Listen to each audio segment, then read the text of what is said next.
আসসালামু আলাইকুম রহমতুল্লাহি ওয়া বারাকাতুহু। বিসমিল্লাহির রহমানির রহিম। আলহামদুলিল্লাহ ওয়াসসালাতু ওয়াসসালামু আলা রাসূলিল্লাহ।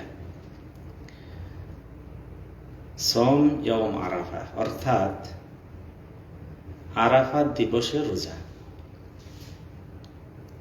আরাফাত দিবসে সিয়াম বা আরাফাত দিবসের সওম। এই মোবাইলে বাংলা আসে না বলে আরবিতে লিখেছি, তবে বাংলা পরিবর্তন করে দেব কম্পিউটারে গিয়ে। আরাফাত দিবসের সওম রাখা, রোজা রাখা। সর্বপ্রথম আমরা জানব আরাফাত দিবস কোনটি। তাহলে আমাদের অনেক ঝগড়া বিবাদ নিষ্পত্তি হবে। যে কোনো মানুষকে যদি জিজ্ঞাসা করা হয় আরাফাত দিবস কোন দিন, সবাই উত্তর দেবেন আরাফাত দিবস সেই দিন যেদিন আরাফাত অনুষ্ঠিত হয়, অর্থাৎ আল হাজ্জু আরাফা। আরাফায় যারা পাবে তাদের হজ হবে। আরাফাত দিবস একটি ময়দান, যেই ময়দানে সমস্ত হাজিগণ একত্রিত হন। জোহরের পর থেকে শুরু হয়, মাগরিব পর্যন্ত তারা অবস্থান করেন। তবে যারা মাগরিব পর্যন্ত কোনো কারণে বুঝতে পারেনি, তাদের জন্য আরো সময় ফজর পর্যন্ত। আরাফাত দিবস অতীব গুরুত্বপূর্ণ একটি দিবস। সারা বৎসরের ভিতরে সবচেয়ে গুরুত্বপূর্ণ ফজিলতপূর্ণ দিবস হলো আরাফাত দিবস। এই দিবসে আল্লাহ তাআলা অসংখ্য অগণিত তার বান্দাকে তিনি ক্ষমা করে থাকেন, আরাফাত অবস্থানকারী অথবা আরাফাতের বাইরে। এই দিন শয়তান লাঞ্ছিত হয় এবং অধিক হারে ক্রন্দন করে থাকে, কেন সে জানতে পারে যে আল্লাহ তাআলা কত মানুষকে তিনি ক্ষমা করে দিয়েছেন। আরাফাত দিবস আল্লাহ নবী সাল্লাল্লাহু আলাইহি ওয়াসাল্লাম এত গুরুত্ব দিয়েছেন যে হজের ময়দানে যাতে করে বান্দা আল্লাহর সাথে যোগাযোগ করতে পারে, আল্লাহর সাথে ক্রন্দন করতে পারে, আল্লাহর কাছে, আল্লাহর সমীপে তাদের জীবনের দুনিয়া এবং আখিরাত জীবনের সবকিছু আল্লাহর কাছে তলব করতে পারে। এই জন্য দেখেন রাসূল সাল্লাল্লাহু আলাইহি ওয়াসাল্লাম আসরের সালাতকে জোহরের সাথে আদায় করেছেন এবং তিনি এত লম্বা দোয়া করেছেন, এত লম্বা দোয়া করেছেন, হাত তুলে মোনাজাতের তিনি এত গুরুত্ব দিয়েছেন যে তিনি হাত তুলে মোনাজাত করছেন আরাফাতের ময়দান, জাবালে রাহমা, উটের পিঠে বসে রাসূলুল্লাহ সাল্লাল্লাহু আলাইহি ওয়াসাল্লাম আল্লাহর কাছে মোনাজাত করছেন। দু হাত তুলে উটের লাগাম ধরে রেখেছেন, হাত তুলে তিনি আল্লাহর কাছে প্রার্থনা করছেন, দোয়া করছেন তার জন্য, দ্বীনের জন্য, তার উম্মতের জন্য।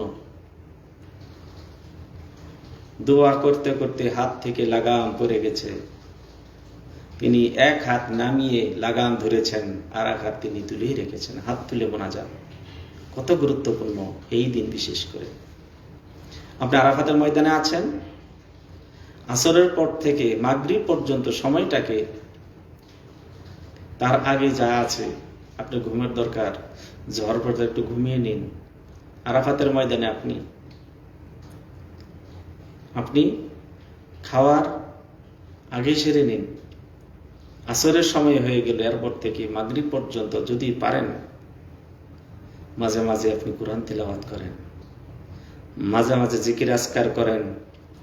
আর বেশিরভাগ সময়টি নির্জনে গিয়ে, আমরা তাবুতেই আছেন, এক কোণে গিয়ে হাত তুলে আল্লাহর কাছে দুনিয়া এবং আখিরাতের জন্য আপনি মোনাজাত করতে থাকেন। ওই দিন আর ফেরত পাবেন না, ওই সময় আর ফেরত আসবে না। সামনের বার হজ করতে পারবেন কি পারবেন না আল্লাহ তাআলা ছাড়া কেউ জানেন না। তাই ওই সময়টাকে কাজে লাগান, মূল্যবান মনে করুন, গুরুত্বপূর্ণ মনে করুন। মনে করে আপনি আরাফাতের ময়দানে আছেন, আসর থেকে মাগরিব পর্যন্ত হাত তুলে মোনাজাত করতে থাকুন, চাইতে থাকুন আল্লাহর কাছে। আর আমরা যারা আরাফাতের উপস্থিত হতে পারিনি, রাসূল সাল্লাল্লাহু আলাইহি সাল্লামের শিক্ষা, যেই দোয়াতে তিনি শিক্ষা দিয়েছেন এবং তিনি বলেছেন সবচেয়ে উত্তম দোয়া হলো আরাফাত দিবসের রোজা দোয়া। আপনি আরাফাতের ময়দানে আছেন, আপনার জন্য তো অনেক বড় সুযোগ, মোনাজাত করছেন। কিন্তু যারা আরাফাতের ময়দানে নেই তাদের জন্য এই হাদিস প্রযোজ্য। রাসূল সাল্লাল্লাহু আলাইহি সাল্লাম বলছেন সবচেয়ে উত্তম দোয়া হলো আরাফাত দিবসের রোজা দোয়া। আপনি আরাফাতে থাকেন আর না থাকেন, দোয়া করবেন, মুনাজাত করবেন। আরাফাত দিবস ওই দিবসকে বলা হয় যে দিবসে আরাফাত অনুষ্ঠিত হচ্ছে। হাজী সাহেবগণ আরাফাতের মাঠে আছে, আরাফাতের মাঠে হাজী সাহেবরা অবস্থান করছেন, এই দিনকে বলা হয় আরাফাতের দিন। এই আরাফাত দিবসে যারা আরাফাতের ময়দানে আছেন হাজী সাহেবগণ, তাদের জন্য রাসূল সাল্লাল্লাহু আলাইহি সাল্লাম রোজা রাখতে নিষেধ করেছেন। আর যারা আরাফাতের ময়দানে নেই তাদের জন্য রাসূলুল্লাহ সাল্লাল্লাহু আলাইহি ওয়াসাল্লাম এই আরাফাত দিবসের রোজার ব্যাপারে, তিনি সিয়ামের ব্যাপারে তিনি গুরুত্ব এবং ফজিলত বর্ণনা করেছেন এবং উৎসাহ দান করেছেন। রাসূল সাল্লাল্লাহু আলাইহি সাল্লাম বলেন যে আল্লাহর কাছে আশা রাখি আরাফাত দিবসের একদিনের রোজার পরিবর্তে বিনিময় প্রতিফল সওয়াব হিসেবে আল্লাহ তাআলা বিগত 1 বছর এবং সামনের 1 বছরের গুনাহ তিনি কাফারা করে দিবেন, মাফ করে দিবেন। ইসলামে একটি আমল রয়েছে যার দ্বারা আগামী বছরের গুনাহ মাফ করে দিবেন আল্লাহ তাআলা। কত ফজিলতপূর্ণ দোয়া, মানে সিয়ামটি। তো এই সিয়ামের ব্যাপারে বাংলাদেশে দ্বিমত রয়েছে, কোন দিন রাখবো, তারিখ অনুযায়ী রাখবো নাকি আরাফাত দিবস অনুযায়ী রাখবো। এই জন্য আরাফাত দিবসের পরিচয়টা দিলাম। আল্লাহ নবী সাল্লাল্লাহু আলাইহি ওয়াসাল্লাম বলছেন সাওমু ইয়াউমে আরাফা, আরাফাত দিবসের রোজা, আরাফাত দিবসের সওম। এই হাদিসের যদি অনুবাদটা যদি একবার যদি পড়েন বুঝতে পারেননি, দ্বিতীয়বার বুঝতে পারেন, 5 বা 10 বার পড়েন তাই তো বুঝতে পারবেন। আল্লাহ নবী সাল্লাল্লাহু আলাইহি ওয়াসাল্লাম বলছেন আরাফাত দিবসের রোজা, সাওমু ইয়াউমি আরাফা, আরাফাত দিবসের রোজা। আরাফাত দিবস কোনটি? যেই দিন হাজী সাহেবগণ আরাফাতের ময়দানে উপস্থিত আছেন সেই দিন আরাফাতের দিবস। তাহলে আর কোনো দ্বন্দ্ব থাকে না, ঝগড়া থাকে না, নিজেই বুঝেন। অনেকেই প্রশ্ন করে যে ভাই কুরবানি গরুতে কয়জন দেওয়া যেতে পারে? 3 জন দেওয়া যাবে, 4 জন দেওয়া যাবে? বেজুর বা বেজুরি হতে হবে? 7 জনই হতে হবে? 6 জন, 5 জন, 4 জন কি দেওয়া যাবে? 2 জনই কি দেওয়া যাবে? তাদেরকে আপনি হাদিস স্টেশনে দিন। রাসূল সাল্লাল্লাহু আলাইহি সাল্লাম বলছেন গরুতে 7 জন পর্যন্ত অংশগ্রহণ করবে। 7 জনের পক্ষ থেকে একটা গরু যথেষ্ট। একবার বুঝেননি, 2 বার পড়েন হাদিসটি। 7 জনের পক্ষ থেকে একটি গরু যথেষ্ট। একটা গরুতে 7 জন যথেষ্ট। বুঝতে পারলেন? সর্বোচ্চ 7 জন। তাকে আপনি বলেন যে গরুতে সর্বোচ্চ 7 জন মিলে কুরবানি দিতে পারবে। আবার যদি জিজ্ঞেস করে যে 4 জনে দিতে পারবে, আপনি বলেন যে হাদিসটা আবার পড়েন।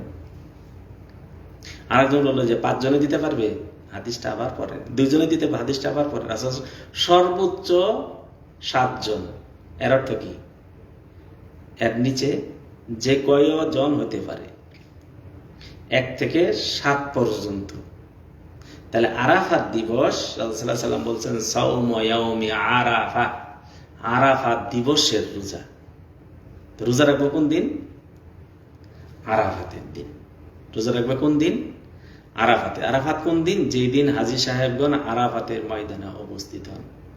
এখন আপনি ব্যাখ্যা নিয়ে আসবেন, যাদের ওখানে পুরাটাই রাত, পুরাই, তাদের কথা বাদ দেন না, তাদের আলেম ওলামা আছে, ফকিগণ আছে, তারা সমাধান দিবেন। কিন্তু আপনি বাংলাদেশে যারা আমরা আছি, আমরা তো যেদিন হাজী সাহেবগণ আরাফাতের ময়দানে আছেন ওই সময়টা পাচ্ছি, ওই দিনই রোজা রাখতে পারছি। তা আপনার তো সমস্যা না, মানুষের কথা অপরের জন্য এত চেষ্টা চিন্তা করে লাভ কি? রাসূল বলছেন সাওমু ইয়াউমি আরাফা, আরাফাত দিবসের রোজা। তো অনেক আলেম ওলামা বলছেন যে আমাদের দেশে 8 তারিখ হয়, তাহলে আপনি আরাফাত দিবসেও রাখেন, পরের দিনও রাখি দেন, পরের দিনও রাখেন, তাহলে আর কোনো ঝগড়া থাকলো না। পরের দিন যদি রাখেন তাহলে আপনার ফজিলতটা, রাসূল সাল্লাল্লাহু আলাইহি ওয়াসাল্লাম বলছেন যে জিলহজ মাসে প্রথম দশকের আমল, সারা বর্ষের কোনো দিনের আমল যত ভালো আমল করুক না কেন এই দিনের সমতুল্য না, এই দিনগুলি সমতুল্য না। তাহলে আপনি ফজিলতপূর্ণ দিনগুলিতে আপনি 2 দিন রোজা রাখলেন, উত্তম। আর যদি পারেন প্রথম থেকে শুরু করে আপনি 9 তারিখ পর্যন্ত রাখলেন, তাহলে আরাফাতের ভিতরে চলে আসলো, তার কোনো দ্বন্দ্ব থাকে না। তবে মনে রাখবেন, যেটা সহিহ, যেটা মাসআলা যদি আপনি ভালো করে বুঝেন, রাসূল সাল্লাল্লাহু আলাইহি ওয়াসাল্লাম বলছেন সাওমু ইয়াউমি আরাফা, আরাফাত দিবসের সওম, তাই আর কোনো দ্বন্দ্ব থাকে না। তাহলে এখন আমরা আরাফাত দিবসের রোজা আমাদের দেশে অনেক জায়গায় প্রচলন নেই, অথবা প্রচলন আছে জানে কিন্তু রাখে না। তাহলে একটা বিষয়, প্রত্যেক বৎসর আমাদের যে খতিব সাহেব, তাকে আমরা মনে করে দেব, সে হয়তো মনে তার নাও থাকতে পারে, অথবা এমন একজন খতিব আছেন তিনি জানেন না হাদিসটি, অথবা জানেন কিন্তু তিনি আমল করেননি, তাকে আপনি একটু স্মরণ করিয়ে দেন যে শুক্রবারের আগে শেখ বা হুজুর অথবা মাওলানা সাহেব আরাফাতের দিবসে রোজার কথা কিন্তু একটু বলে দিবেন। তাহলে একটা দিক হলো, এইভাবে আপনি স্মরণ করে দিতে পারেন। দ্বিতীয়ভাবে, আপনি আপনার বন্ধুদেরকে বা আপনার আত্মীয় স্বজনকে এইভাবে আপনি রোজার প্রতি উদ্বুদ্ধ করবেন যে ভাই, আরাফাত দিবসের রোজার ফজিলত জানেন তো? 2 বৎসরের গুনার কাফারা। যেমন রাসূলুল্লাহ সাল্লামের সাহাবাগণ বলেন যে আমরা যখন সাহাবাদের সাথে সাক্ষাৎ করতাম তখন আমরা একে অপরকে সূরাতুল, কোন সূরা? যে সূরা ব্যাপারে ইমাম শাফিঈ রাহিমাহুল্লাহ বলছেন যে আল্লাহ তাআলা কুরআন নাজিল না করে শুধু এই সূরাটি যদি নাজিল করতেন যথেষ্ট হয়ে যেত, সেটি হলো সূরাতুল আসর। তো সাহাবাগণ একে অপরের সাথে সাক্ষাৎ করলে সূরা আসর তেলাওয়াত করতেন, তারপরে তিনি 2 জন 2 দিকে চলে যেতেন। তো আমরা কেন এই সময়টা বলি যে ভাই, আরাফাত দিবসের রোজা কি রেখেছেন কখনো? এর ফজিলত জানেন? রাখবেন, পরিবার সবাইকে রাখার প্রতি উদ্বুদ্ধ করবেন। এইভাবে আমরা দোয়া দিতে পারি, টেলিফোনে বলতে পারি আরাফাত দিবস কিন্তু বৃহস্পতিবার, রোজা রাখবেন, উদ্বুদ্ধ করবেন। আরও একটি পদ্ধতি হলো, আপনার বাড়িতে আপনি ইফতারের ব্যবস্থা করলেন, হালকা করে আপনার সামর্থ্য অনুযায়ী। আপনার প্রতিবেশীদেরকে ইফতার, যেমন রমজান মাসে যেমন ইফতার দিয়ে আসেন, তারা একটু ইফতার দিয়ে আসেন। আরে ভাই কিসের ইফতার? জানেই না তো আজকে কিসের রোজা, কিসের? বলছে আজকে আরাফাতের দিবস। আরাফাতের দিবসে কি রোজা? আরাফাতের দিবসে রোজা রাসূল সাল্লাল্লাহু আলাইহি সাল্লাম বলছেন যে বিগত 1 বৎসরের আগামী 1 বৎসরের গুনার কাফফারা, কাফফারা মানে মাফ, গুনাহ মোচন। এটা জানতাম না, এটা জানলেন, তাহলে উনি রোজা রাখবেন। আরো পদ্ধতি হলো, আপনার বাড়িতে ইফতারের ব্যবস্থা করেন, কিছু মানুষকে দাওয়াত, ভাই ইফতারের দাওয়াত, অনেক এলাকায় রোজদারের দাওয়াত। কিভাবে? কিসের রোজা? রমজান মাস তো কবেই আমাদের চলে গেছে ভাই। রমজান মাসের রোজার যেমন ফজিলত, এই রোজার অন্যরকম ফজিলত আছে। সেটা হলো কি, 1 বৎসর, বিগত 1 বৎসর আগামী 1 বৎসর গুনাহ মাফ। আচ্ছা, আরো পদ্ধতি আছে, মসজিদে ইফতারের ব্যবস্থা করেন। মসজিদে ইফতারের ব্যবস্থা করেন। বেশিরভাগ যেটা রাস্তায় যে মসজিদগুলো রয়েছে, অথবা বাজারে মসজিদ রয়েছে, বিভিন্ন প্রান্ত থেকে লোক আসবে, তাদেরকে মসজিদে যখন যাবে, মাগরিব সালাত আদায় করতে গেছে, বিশেষ করে ভাই একটা সত্য কথা বলি, শবে বরাতের রোজা, যেই রোজার ইসলামে কোনো অস্তিত্ব নেই, শবে বরাতের রোজা রাখে যার কোনো অস্তিত্ব নেই, বেদাতি একটা আমল, কিন্তু আরাফাতের রোজা তারা রাখে না। আমাদের দলে যারা সংখ্যাগরিষ্ঠ মুসলমান আছেন, তাদেরকে মসজিদে যদি ইফতারের ব্যবস্থা করা হয়, কিসের ইফতার? আরাফাত দিবসের ইফতার। আপনি রোজা রেখেছেন 2-4 জন টাকা, আর অধিকাংশ রাখেনি, তারা যখন ইফতারটা খেয়ে যাবে, খাক, তারাও খাক, তারা কিন্তু একটা আমল শিক্ষা গ্রহণ করে গেল, তারা একটা আমল শিক্ষা গ্রহণ করে গেল। অথবা বাজার থেকে লোক চলে যাচ্ছে মাগরিবের আগ মুহূর্তে, রমজান মাসে যেমন আপনারা ইফতার বিলি করেন, একটা জিলাপি রাখেন, একটু মুড়ি রাখেন, এক টুকরো কি বলে ফল রাখেন, একটা পানি রাখেন, বিলি করেন। কিসের ভাই? ইফতার। কিসের ইফতার ভাই? রোজা রাখেনি তো তারা প্রায়। কিসের ইফতার? এই ইফতার হলো আরাফাত দিবসের রোজার ইফতার, আরাফাত দিবসের সাওমের ইফতার। তাহলে এইভাবে আমরা এই আরাফাত দিবসের সিয়ামের ব্যাপারে আমরা মানুষের কাছে এই দাওয়াত পৌঁছে দিতে পারি। তাহলে আপনার কাছে আমার থেকে আরো ভালো উপায় অবলম্বন থাকতে পারে, যার মাধ্যমে এই আরাফাত দিবসের রোজাটাকে আপনি প্রচার এবং প্রসার করতে পারেন। আপনি বলুন লাভটা কি? আমার কি লাভ? লাভটা কি?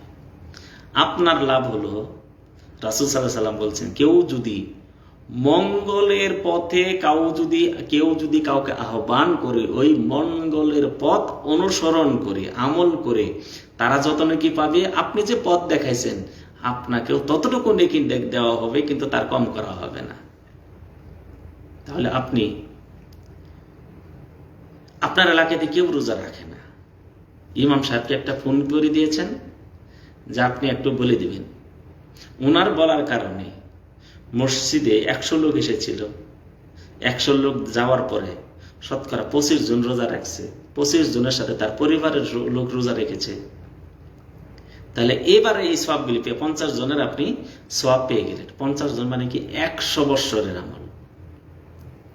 তাহলে ইনারা কি রোজা ছেড়ে দিবেন নাকি সামনে আরো রাখবেন? এই সংখ্যা কি তাই থাকবে নাকি এই বলয় আরো বড় হবে?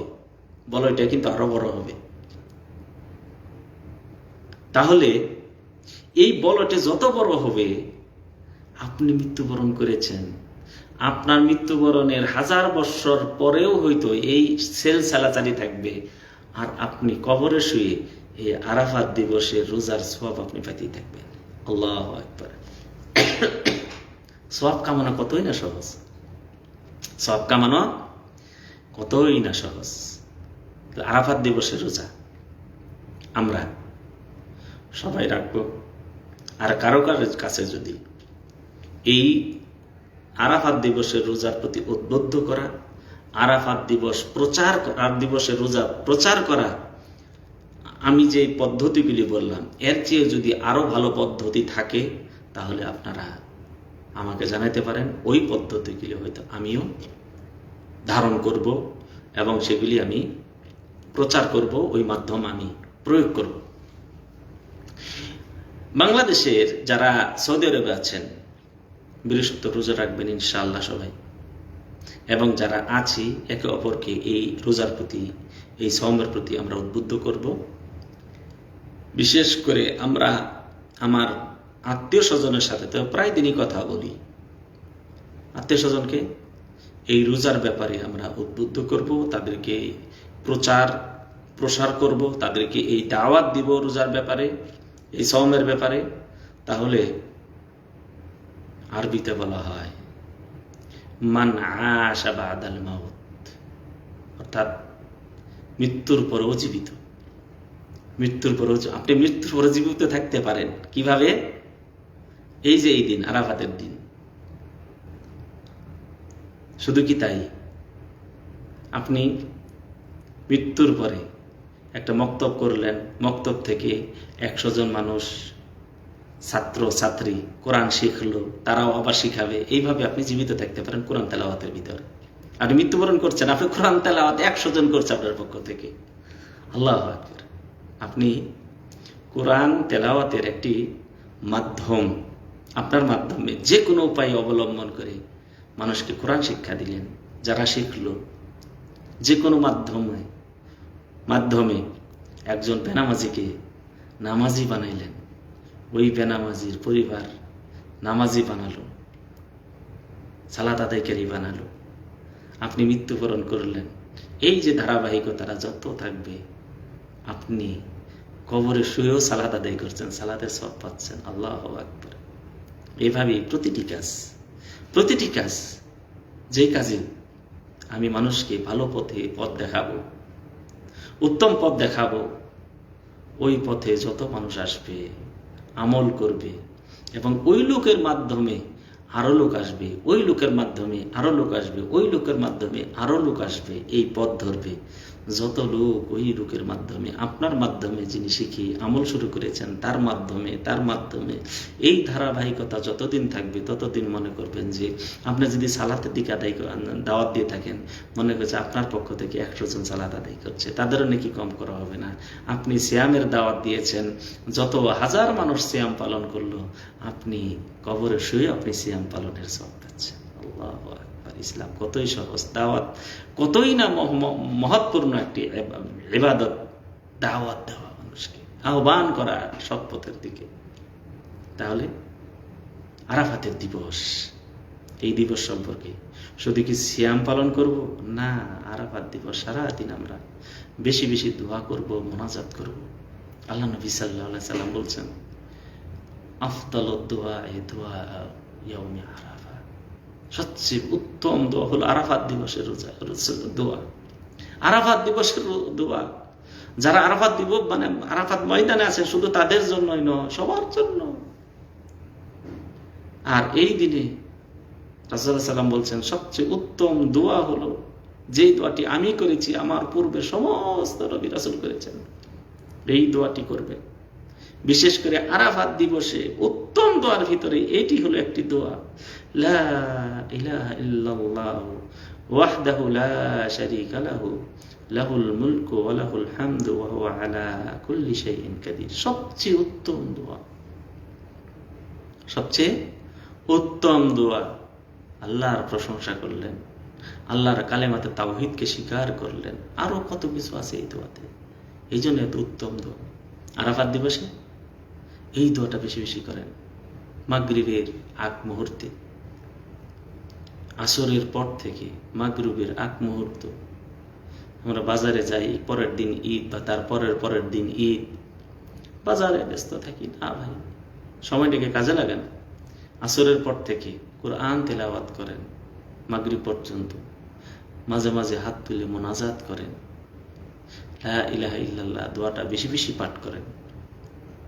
যেমনি ভাবে আরাফাতের দিবসকে গুরুত্ব দেব আমরা, তেমনি ভাবে আরাফাত দিবসের সওমকে আমরা বিশেষ মর্যাদা মনে করে, বিশেষ মর্যাদাবান মনে করে, ফজিলতপূর্ণ মনে করে আমরা এই দিনের রোজাটা নিজে রাখবো, অন্যজনকে রাখার প্রতি উদ্বুদ্ধ করব, সহযোগিতা করব, এবং এটি প্রচার এবং প্রসারের জন্য যত পন্থা, যত তরিকা রয়েছে, এই তরিকাগুলি আমরা অবলম্বন করব, প্রয়োগ করব। জানেন আল্লাহ তাআলা যেন আমাকে তৌফিক দান করেন, এবং আমরা যেন মৃত্যুবরণ করেও যেন মৃত্যুবরণ না করি। আমরা যেন সালাতে আমরা জীবিত থাকি, সাদকাতে জীবিত থাকি, সওমে যেন জীবিত থাকি, ভালো কাজের আদেশে যেন আমরা জীবিত থাকি। মৃত্যুবরণ করব, কিন্তু আমার আমল নামা যেন বন্ধ না হয়। এই দিকে আল্লাহ রাব্বুল আলামিন যেন আমাদেরকে যেন তৌফিক দান করেন। আসসালামু আলাইকুম ওয়া রাহমাতুল্লাহি ওয়া বারাকাতুহু।